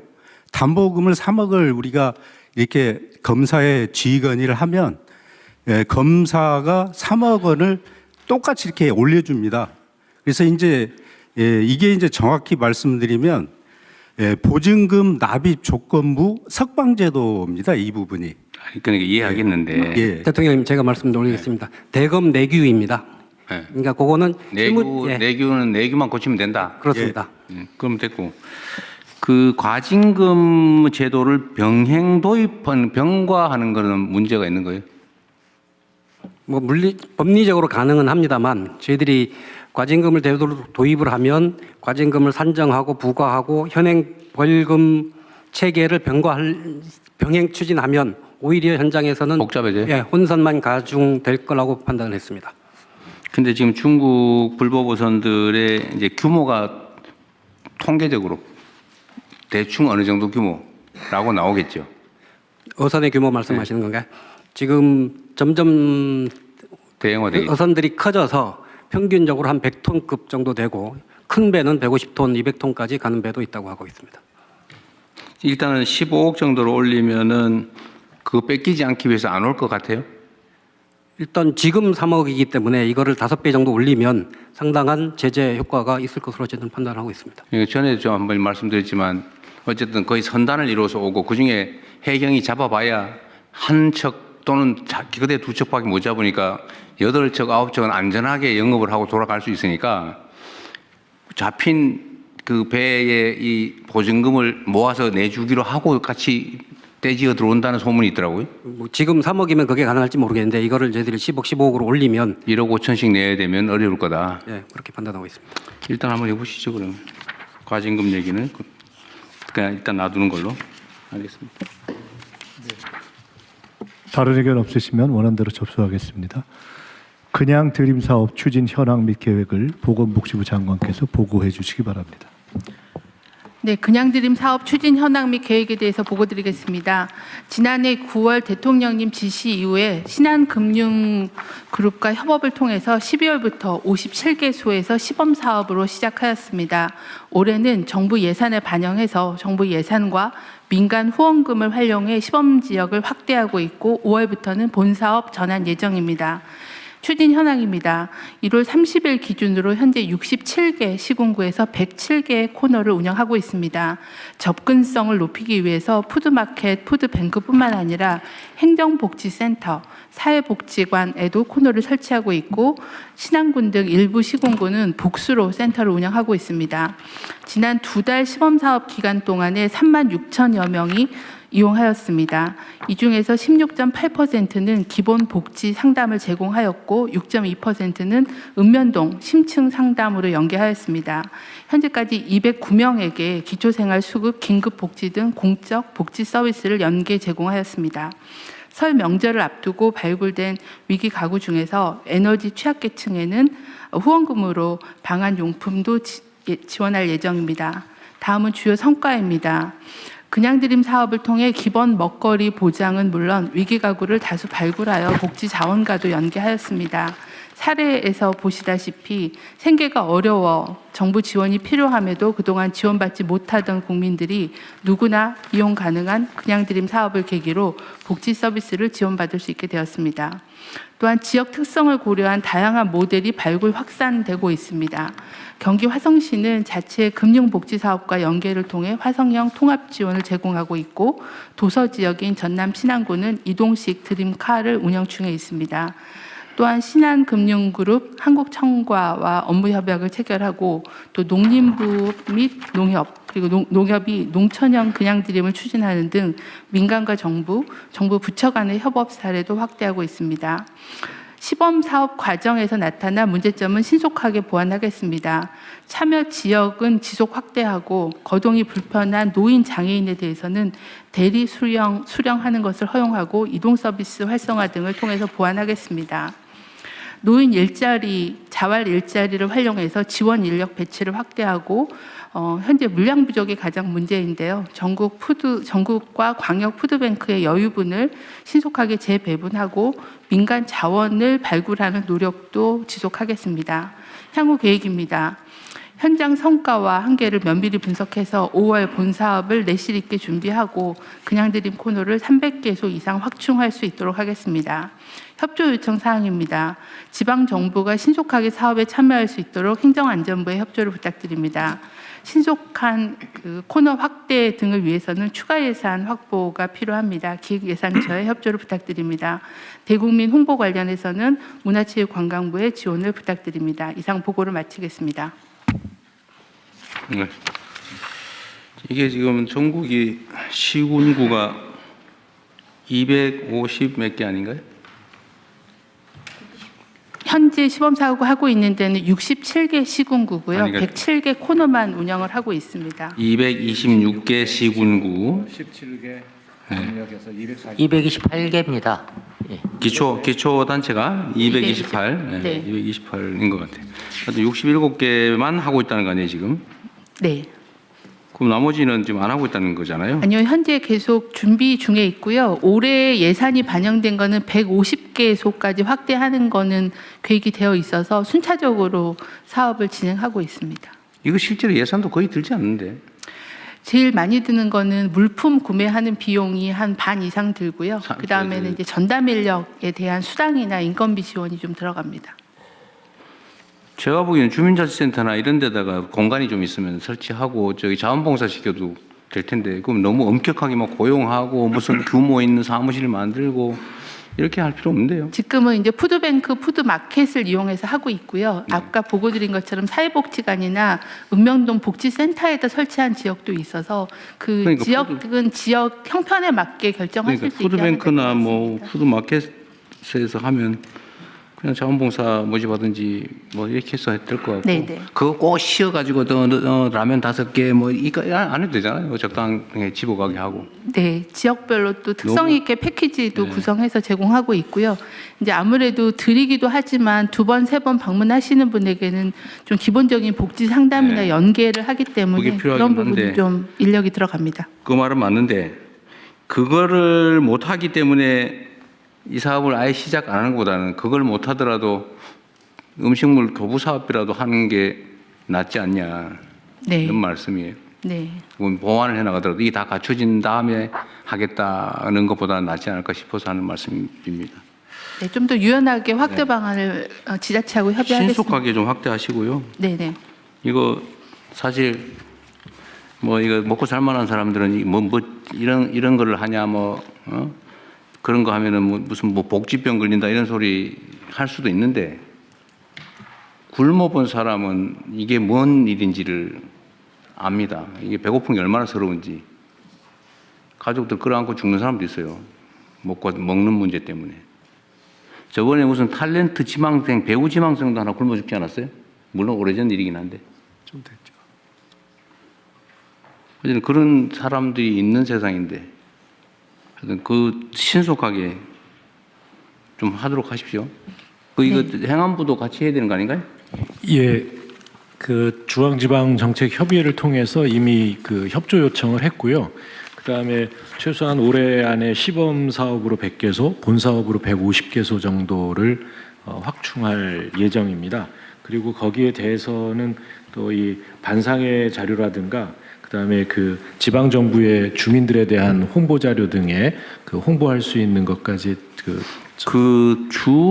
시군구 단위로 최소 1개씩은 하게만 좀 네, 정해서 지금 거의 그렇게 250개 정도가 본 사업, 시범 사업을 추가 시행하게 되면 거의 한 곳 이상은 다 하게 될 걸로 보여집니다. 아니 그 250개라고 하는 데가 보니까 시군구의 절반도 안 되던데요.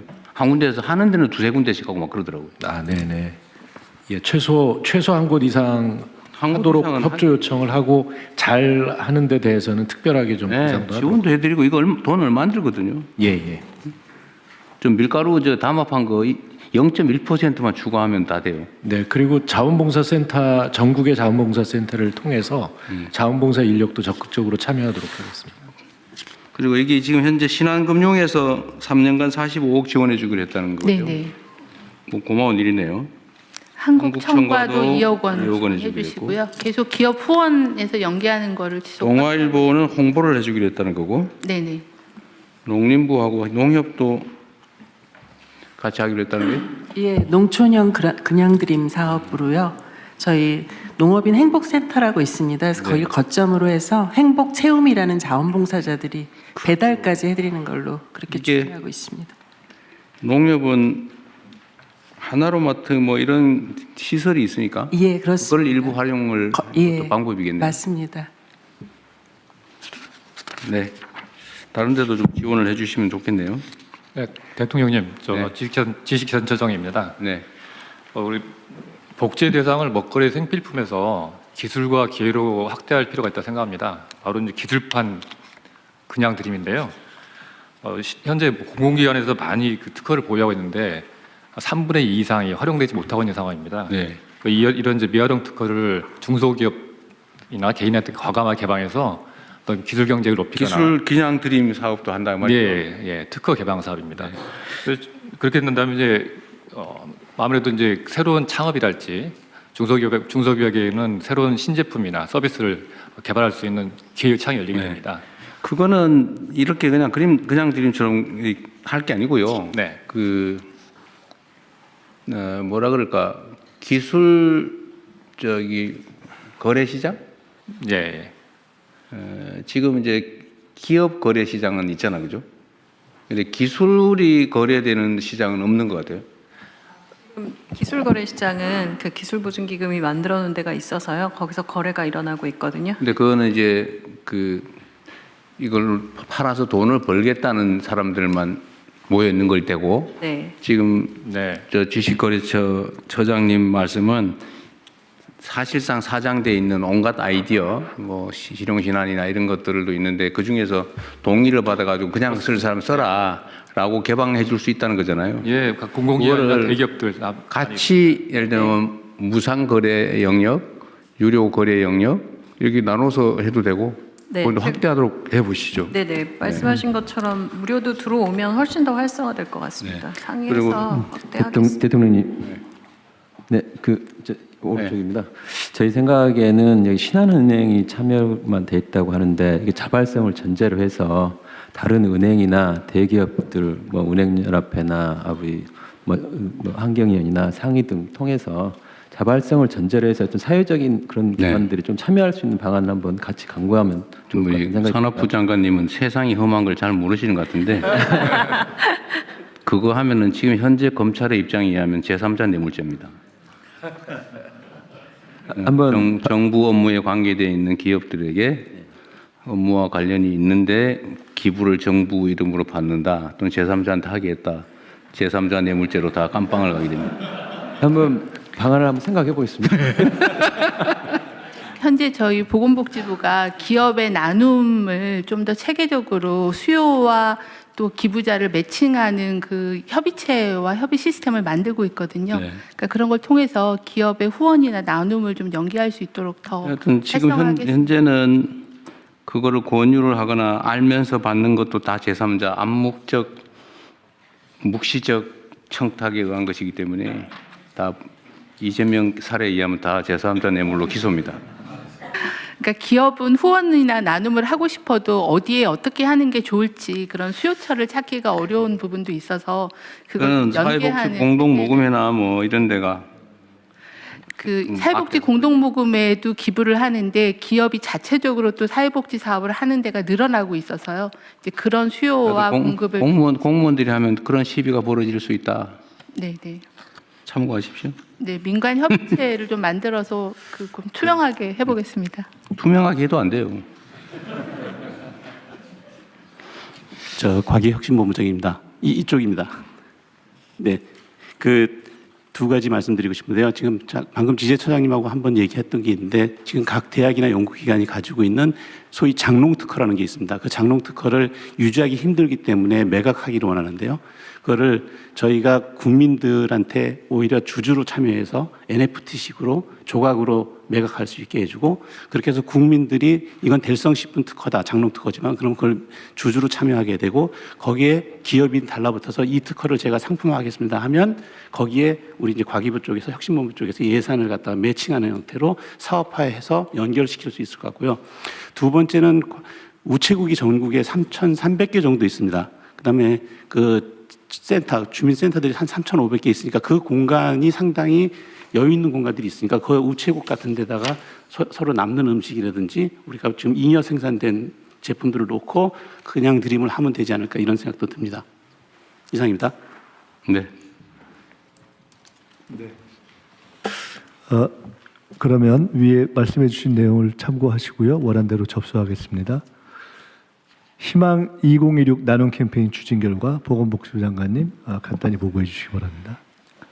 네, 희망 2026 나눔 캠페인 추진 결과를 보고 드리겠습니다. 지난해 12월 1일부터 사회복지 공동모금의 주관으로 추진된 희망 2026 나눔 캠페인은 올해 1월 31일부로 종료되었습니다. 국민, 기업, 정부 등 사회 각계각층에서 성금 모금에 적극 동참해 주신 결과 가장 짧은 기간 내에 모금액 목표를 달성했고 모금액도 최고 기록을 달성하는 등 의미 있는 성과가 있었습니다. 1월 31일 기준으로 모금액은 약 5,124억 원으로 취약계층의 생활 안정 지원, 교육 자립 지원, 맞춤형 돌봄 등 사회적 위기 대응을 위한 사업에 활용될 예정입니다. 국민 여러분과 기업, 정부와 관계기관의 협조에 깊이 감사드립니다. 이번 캠페인은 종료되었으나 일상에서 어려움을 겪는 이웃들은 우리 주변에 많습니다. 나눔 문화가 지속적으로 확산될 수 있도록 국민 여러분과 기업, 정부의 관심과 나눔 참여를 부탁을 드립니다. 감사합니다. 네, 이거 정말 감사해야 될 일인데 그 경제 상황이 이렇게 나쁜데도 모금액이 사상 최고를 기록했다는 건 정말 대단한 일이에요. 우리 참여해 주신 분들한테 감사의 박수를 한번. 네.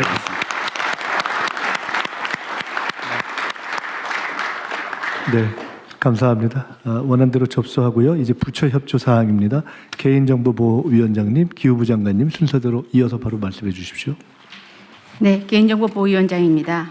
공공부문의 개인정보보호 강화를 위한 협조 요청 사항입니다. 지난주 감사원에서 24년 말에 주요 공공 시스템을 모의 해킹한 결과를 발표했습니다. 모의 해킹에서 보안 취약점이 발견되었고 주민등록번호 탈취 가능성까지 확인되었습니다. 몇 주 전에는 국민 생활과 밀접한 공공자전거 따릉이의 개인정보 유출 신고가 접수되어 개인정보가 바로 조사를 시작했습니다. 그간 공공부문 개인정보 유출 사고를 분석해보면 취약점 점검이나 접근 권한 관리와 같은 기본적인 안전수칙 위반이 많이 발견됩니다. 특히 공공부문은 국민의 민감한 정보를 포함한 대규모 개인정보를 보유하고 있어 보다 철저한 사전 점검과 안전관리 체계를 확립하고 적정한 인력과 시스템을 확충할 필요가 있습니다. 공공부문 개인정보 보유 현황 및 관리 체계를 간략히 말씀드리겠습니다. 25년에 공공부문이 보유한 개인정보 개수는 약 770억 건이고 공공시스템 중 57개 부처, 공공기관이 개인정보 보호법에 따라 중점적으로 관리하는 시스템이 382개가 있습니다. 개인정보 처리 시스템은 통상 개별 근거 법령에 따라 구축됩니다. 예를 들어 사회보장 정보 시스템은 사회보장급여법에 따라 구축되었고 소관부처는 보건복지부이며 사회보장정보원이 운영합니다. 이때 시스템 운영기관이 1차적인 관리 책임을 지지만 소관부처도 지도, 감독 등 2차적 책임을 담당합니다. 네, 다음 장입니다. 개인정보 있는 공공분야 개인정보 보호 강화를 위해서 여러 가지 제도 개선을 추진하고 있습니다. 예를 들어 기관장의 최종 책임을 명확히 하고 정보 보안 및 개인정보 보호 관리 체계인 ISMSP 인증도 단계적으로 의무화하는 한편 사전 예방적 보호 투자에 대해서는 인센티브를 도입하는 내용의 개인정보법 개정안이 지난 12월에 상임위를 통과했습니다. 그리고 후속 절차를 진행 중에 있습니다. 공공기관의 개인정보 보호 수준 평가도 강화했습니다. 중대하고 반복적인 법 위반에 대해서는 정액 과징금을 상향하고 위반 행위 발생 시 전면 공표를 할 계획입니다. 부처 협조 필요사항을 말씀드리겠습니다. 각 부처는 우선적으로 긴급 실태 점검을 통해서 시스템의 안전관리 체계를 보강해 주시기를 요청드립니다. 특히 주민등록번호 암호화 조치, 중요 개인정보 처리 시스템의 해킹 취약점 점검, 본부뿐만 아니라 산하 공공기관의 실태 점검도 필요합니다. 한편 개인정보인은 최초로 공공부문 653개 기관을 대상으로 개인정보 보호 시스템과 인력 현황을 조사하고 있습니다. 각 부처가 현황 조사에 적극적으로 참여해 주셨으면 좋겠습니다. 조사 결과를 분석해서 행안부, 재경부, 기획예산처 등 관계부처와 협의하겠습니다. 개인정보 보호 전담 인력과 보호 투자, 재원 확보에 많은 관심과 지원을 부탁드립니다. 마지막으로 개인정보를 포함한 데이터를 활용하여 공공 AX를 추진하는 과정에서 프라이버시 리스크를 점검하고 적정한 안전 조치를 사전에 설계할 수 있도록 헬프 데스크를 운영하고 있습니다. 적극 활용해 주시기 바랍니다. 이상 보고를 마치겠습니다. 이 개인정보 보호 관련해서 국가데이터처의 역할은 뭔가요? 국가데이터처는 개인정보보호위원회랑 협조해서 같이 하고 있는데요. 저희가 가지고 있는 데이터, 여태까지는 주로 통계였는데 앞으로 이제 국가데이터 전반이 되겠습니다. 근데 아직까지는 저희 권한이 통계 데이터에만 미쳐 있고요. 국가데이터 전반에 대해서는 저희가 전체적으로 관장할 수 있도록 국가데이터 기본법을 지금 제정을 추진하고 있습니다. 그 법이 다 제정되고 나면 그 법에 근거해서 개인정보보호위원회랑 같이 관리하게 될 것입니다. 원래 국가데이터처를 만든 취지는 통계청 업무는 기본이고 각 정부, 각 부처들이 가지고 있는 또는 공공기관이 가지고 있는 데이터들을 좀 활용 가능하게 가공하거나 아니면 체계적으로 관리하거나 이 일을 하자고 만든 기관이잖아요. 네, 그렇습니다. 근데 그게 이제 국가 데이터 기본법을 만들고 난 다음에 비로소 그 일을 하게 된다는 거예요. 법적 권한은 그렇고요. 법이 제정되기까지는 시간이 걸리기 때문에 저희가 기본법 그 틀을 만들어서 지금 연구 용역이 진행 중, 관계부처 협의 진행 중인데 그 이전에라도 그 기본적인 역할을 할 수 있도록 하기 위해서 국가통계위원회 내에 특별 분과를 만들어서 그 업무를 지금 협의해 나가려고 좀 준비를 하고 있습니다. 자, 개인정보보호위원회는 정보 보호 업무에 이제 특화되는 측면이 있는 거고, 그죠? 정보 보호 업무에 특화되어 있지만 동시에 또 안전하게 활용할 수 있도록 그러니까 어떻게 그건 보호를 당연하고. 가져갈 건가 같이 보고 있습니다. 여기는 이제 보호 안전 뭐 이런 게 여기에 중점이 있다면 데이터처는 활용에 중점이 있어야 되잖아요. 예, 그렇습니다. 그리고 이게 지금 보니까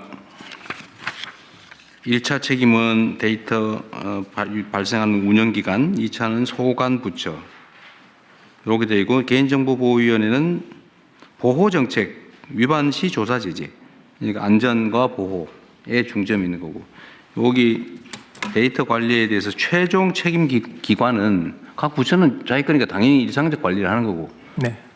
데이터를 활용 가능하게 조정 관리 가공하거나 또는 네, 전체적인 기본 틀은 저희 국가 데이터처에서 만들어서 관리해야 될 것 같습니다. 국가 최고 데이터 책임자는 데이터처장인 거죠. 네. 그거 명확하게 해야 됩니다. 그렇게 하겠습니다. 네. 네. 네, 다음은 기후부 보고 드리겠습니다. 공공기관 아리백 추진과 관련한 이행 협조 요청 사안입니다. 재생에너지 중심 에너지 대전환을 추진하기 위해서는 공공기관이 선도적 역할을 해줄 필요가 있습니다. 공문법상 경영평가를 받고 있는 공공기관이 총 88개가 있는데요. 그동안은 재생에너지를 늘릴 특별한 유인 효과가 없었습니다.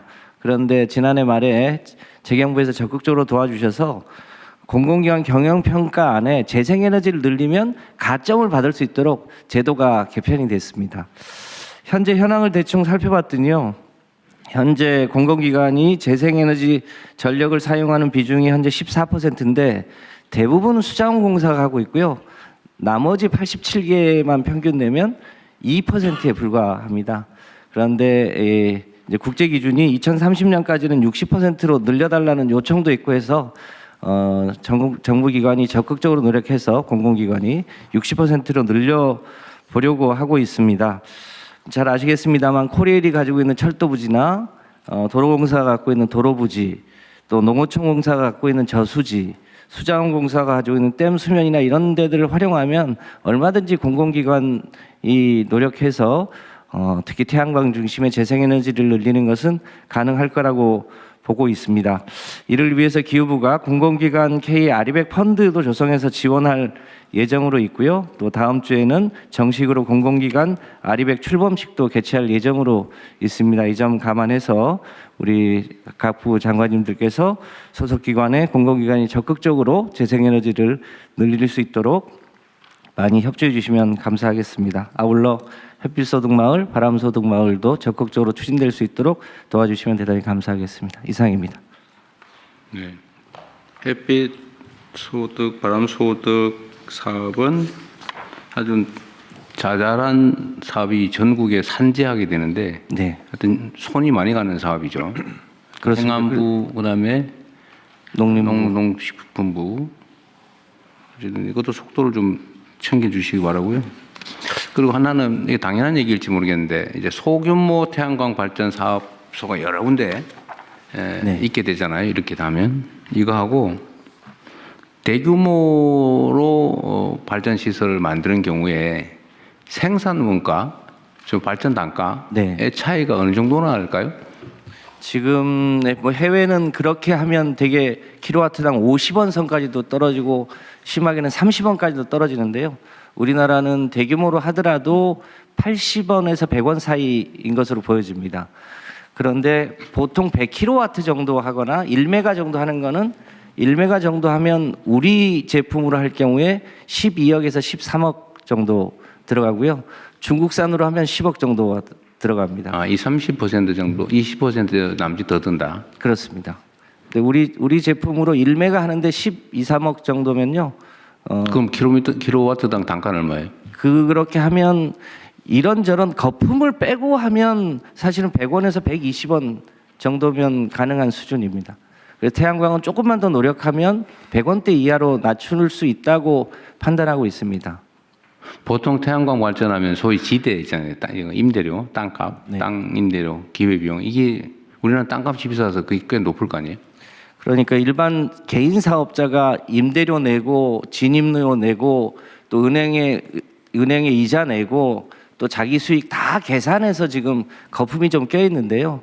이번에 햇빛소득 마을 같은 경우를 추진하면 그 소위 토지 비용이 많이 안 들 것이기 때문에 얼마든지 이 총량은 늘리면서도 가격은 낮추고 그 소득은 주민들에게 돌아갈 수 있도록 하면서도 이 재생에너지 산업도 키우는 이런 선순환 구조를 정착시킬 수 있을 거라고 판단합니다. 그 태양광은 그렇다 그러고 그러면 풍력 발전은 육상 풍력 그다음에 해상 풍력 중에서 고정식 연근해 네. 고정식하고 좀 원거리의 그 부유식하고 이거에 좀 장기 단가는 얼마 정도예요? 현재 부유식은 실제로 한 400원, 500원 선까지 현재 상태로? 이제 일반 해상 풍력 고정식은 300원대인데 저희가 여러 가지 제도를 개선하면 실제로 임기 중에 200원대로 낮추는 건 어렵지 않을 것 같고요. 궁극적으로 150원대까지 해상 풍력도 낮출 수 있다고 판단하고 있습니다.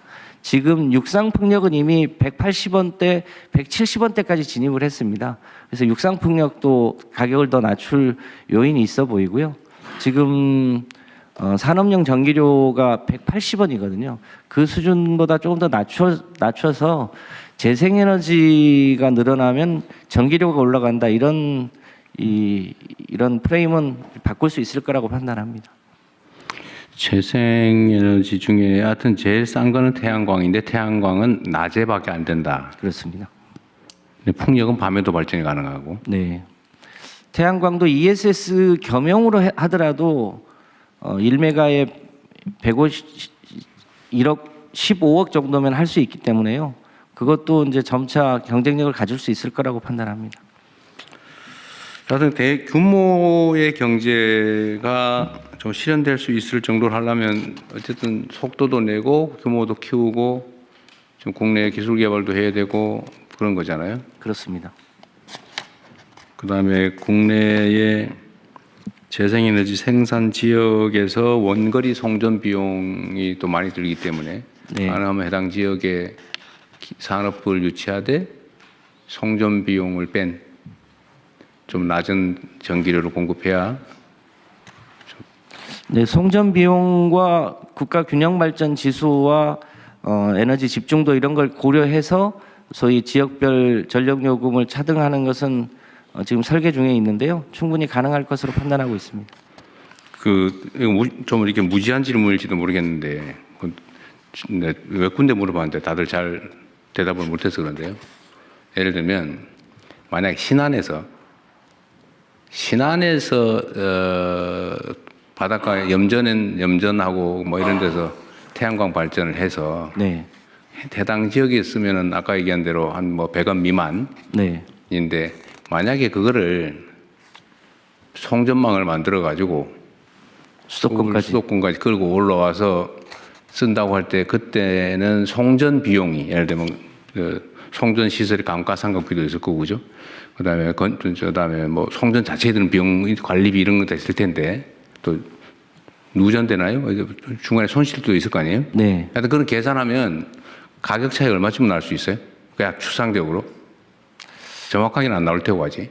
대략 1, 20원 정도는 킬로와트당 1, 20원. 네. 근데 그거 엄청난 차이입니다. 20% 한 15% 정도 비용이 추가된다. 즉 가격 차이는 15% 이상 날 수 있다 그런 얘기네요. 그럴 수 있습니다. 실제 비용만? 네. 참고로 물어봤습니다.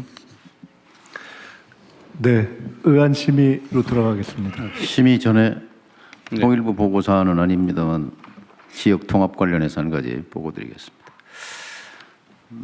대통령님께서 오랫동안 일관되게 5극 3특 지역 균형 발전 이걸 국가 목표로 제시한 효과로 연초부터 전국적으로 지역 통합의 큰 흐름이 만들어지고 있습니다. 전남 광주 통합선언에 이어서 어제 전북특별자치도에서 전주 완주 기초단체 통합 선언이 있었습니다.